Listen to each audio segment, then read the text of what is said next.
The end of chess is near. No guys, I'm just kidding. Hi, welcome back to ChessTrainer. Today we're looking at the Fegatello opening, one of the most hyped openings on Italian YouTube, international YouTube, where I've seen millions of videos recommending this opening for white, presenting it as the ultimate opening, as a lethal weapon to destroy the game of chess. In reality, that's not the case. Obviously, in the videos here on YouTube, they only show you the lines that are good for white. They don't show you the good responses for black. So today we're going to do something very interesting. We're going to look at how to play the fried liver attack as black. And let me tell you, from a theoretical standpoint, this line is actually very good for black. So today we're providing a public service, a public educational service, and we're going to give a bit of dignity back to this fried liver defense, which is actually unfairly maligned by all our YouTuber friends. The fried liver, first of all, is this move here, knight to g5. So this is the main position of the fried liver attack. And here, 99% of the videos on YouTube show you this variation. So obviously here white is threatening knight takes f7 with a double attack on the rook and the queen. This point can't be defended directly and it's protected thanks to the move d5. So we interpose the pawn between the bishop and the threat to f7. At this point, white captures, and in this position, 99% of the videos on YouTube show you this move. Knight takes d5, which is wrong because there's the trick that I think by now everyone knows by heart. Knight takes f7, king takes f7, queen to f3 check. At this point, the king is forced to defend the knight with king to e6, and then the usual things happen. White castles, opens the center, and of course checkmates the poor king. Poor black king, we make him play all the worst moves. So let's see how to play against this fried liver attack. In this position, in fact, knight takes d5 is not the correct move. The correct move here is knight to a5. Knight to a5 is attacking the bishop on c4. Now the situation is simple. If the bishop moves away, now the knight can indeed capture, and even the queen threatens the opponent's knight, so white has achieved nothing with this move. That's why white will have to give this check, bishop to c6 check. And so we sacrifice this pawn by playing c6. Again, as before, white has to capture because, after all, if he goes back, I take the pawn and I'm in a very good position. So white captures and we capture, and this is the actual starting position of the fried liver attack theory.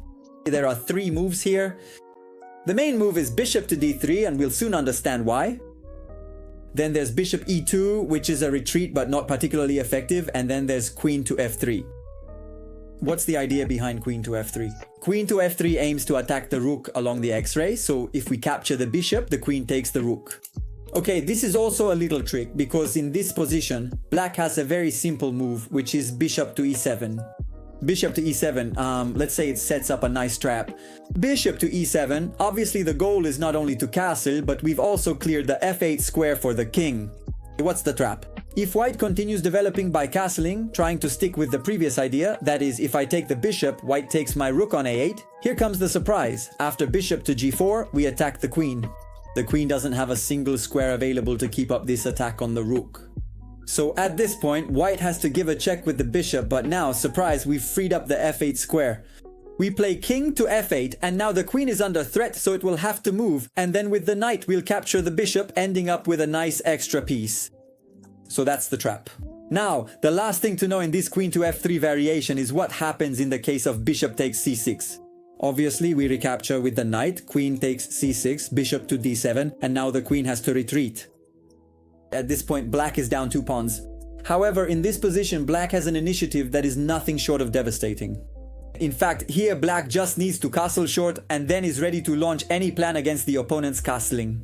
In particular, here after short castling, we immediately have a very interesting thematic move, which is knight to g4. The knight, let's say, moves into the attack and we're already threatening the knight on g5. You can see how being down 2 pawns is actually almost an advantage for black in this position, because we have all the open lines and all the pieces now want to become active. For example, after knight to e4, the position is already completely lost because black plays f5, further chasing this knight, and after the knight moves away, black gains even more space at the expense of the queen. This position is truly lost because white is really running out of moves, and black will continue with their attack, activate the bishop, activate the queen, and the rook is already active, supporting the move f4. This position is already completely lost, and black has an incredible compensation for those 2 sacrificed pawns. So the line without f3 isn't really that great. Before looking at the main line with bishop to d3, let's take a look at the line with bishop to e2. Actually, this line is played very rarely because it allows black the move h6. What's the idea behind h6? Now the knight has to retreat to f3. So what was the idea behind bishop to d3? With bishop to d3, as we'll see later, in case of h6 the knight had the e4 square. This way it doesn't, and the knight simply has to go back to f3. And of course we don't hesitate, we take space with this move with e4. Now the knight has to go to e5, and actually this knight seems to have no squares, so we can attack it with bishop to d6. However, white manages to defend it in this clever way by playing d4, protecting the knight. But we capture en passant, and after knight takes short castle, black plays queen to c7, and suddenly you realize that black has a devastating initiative. White has to play h3 to avoid losing the pawn, and now after c5, white continues to activate his pieces. Now I'm threatening to take even more space. I'm threatening to play rook to d8 and to seriously test the resilience of your queen, and at the right moment I can also take advantage of this diagonal.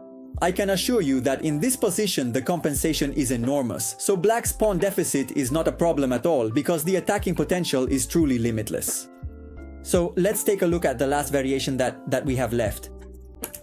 And so in the last variation, which I'll show you, though by now it's no longer a theoretical novelty because it's been played for many years, but I'll show you a very interesting move. So in the main line, after the capture on c6, the bishop returns to d3 to allow after h6 the move knight to e4.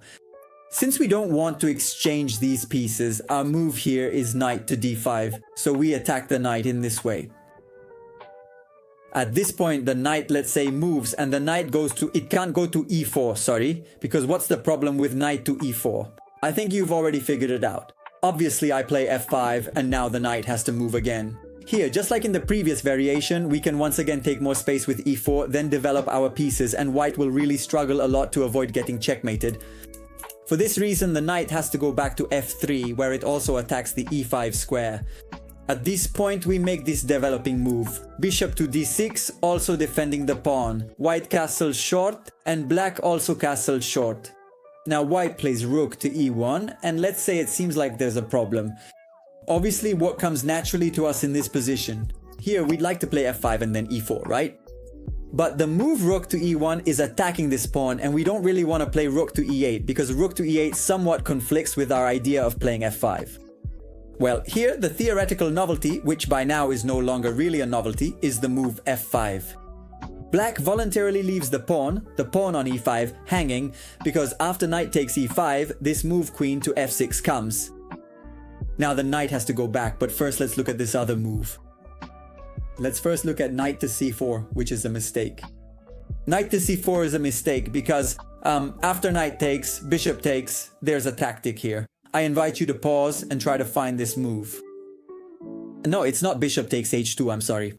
It's not bishop takes h2 because after king takes h2, queen check this white simply plays d4 and black's offensive potential is over. So here the move was actually directly queen to h4, which threatens the bishop on c4 and obviously threatens queen takes h2. White can capture here with check, but the problem for white is that now there's no way to defend this square, because if h3, let's say, then queen to f4, so white has to play g3, and after g3 black simply plays queen to f6. The very serious problem with the position is that at this point white will play over here, will play f4 on the next move. In short, there's no way to stop this move, and with this move we completely open up the opponent's king, opening the f-file, creating initiative also with the bishop and with the other bishop as well, and so this position is lost. That's why here the knight has to retreat to f3, and at this point our idea is g5.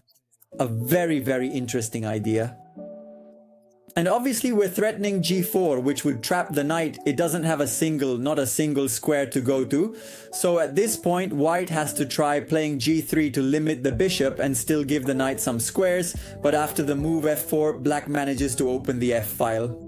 For example, here a very common mistake could be g2, but after capture, obviously bishop to g4, we put white's position under a lot of pressure, and the consequences here are truly, truly devastating. And this position is actually still playable. The computer, let's say, gives a 0.10 advantage to black. Well, it's a bit variable, but in any case, I think it represents a position that from a practical point of view offers black some incredible opportunities because black has monstrous attacking potential, while white in all this only has a single extra pawn. Moreover, it's worth noting that the extra pawn is this one on d2, which basically blocks all the other pieces. So, with today's lesson, I hope I've addressed this problem, which many people don't really cover, and that's the fried liver attack. As you can see, black actually has a great position if you know how to play, so I hope that after today's lesson, you'll be ready to outsmart all those people who come in confident and want to checkmate you with the fried liver attack in just a few moves. As always, guys, I invite you to subscribe to the channel, leave a like, and drop a comment to support me, and I'll see you in the next videos.